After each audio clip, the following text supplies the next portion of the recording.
Hi കൂട്ടുകാരെ, അസ്സലാമലൈക്കും. ഇന്ന് കൈപ്പക്കച്ചാറ് ഉണ്ടാക്കിയാലോ? നല്ല അടിപൊളി കൈപ്പക്കച്ചാറ്, നല്ല ടേസ്റ്റ് ആയിട്ടത് കഴിക്കാം.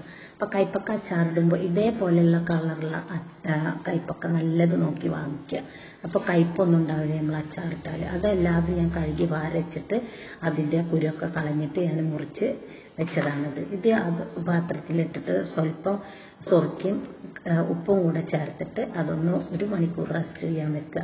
എന്നിട്ട് അത് വാർത്തെടുത്തിട്ട് അതിനി പൊരിച്ചെടുക്കണം. അതിന് വേണ്ടിയിട്ട് ഒരു ഉരുളി അടുപ്പത്ത് വെച്ചിട്ട് അതിലേക്ക് പാകത്തിന് വെളിച്ചെണ്ണ ഓയിലായിട്ട് ഒഴിച്ചു കൊടുക്കുക. ഇനി അത് വറുത്ത് കോരിയിട്ട് മാറ്റി വെക്കുക. അങ്ങനെ വറുത്ത് കോരിയിട്ട് ഫുള്ളും വറുത്ത് കോരിയിട്ട് ഞാൻ മാറ്റി വെച്ച കൈപ്പക്കയാണിത്.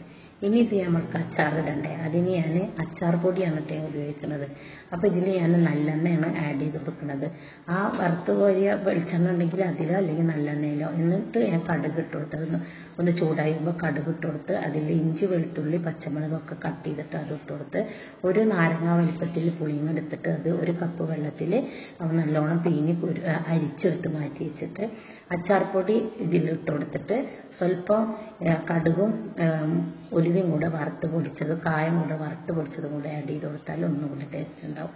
എന്നിട്ട് ഇതെല്ലാം കൂടെ നല്ലോണം മിക്സ് ചെയ്തിട്ട് വേപ്പിലയൊക്കെ കൂടെ ഇട്ടിട്ടാണ് ഞാൻ കടുക് പൊട്ടിക്കുന്നത്.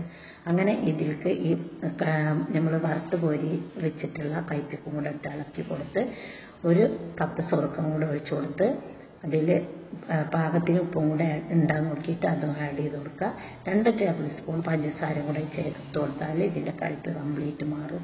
ഇത് നല്ല അടിപൊളി അച്ചാറാണ്. ഉണ്ടാക്കി നോക്കണം എല്ലാവരും. ചൂടാറിയിട്ട്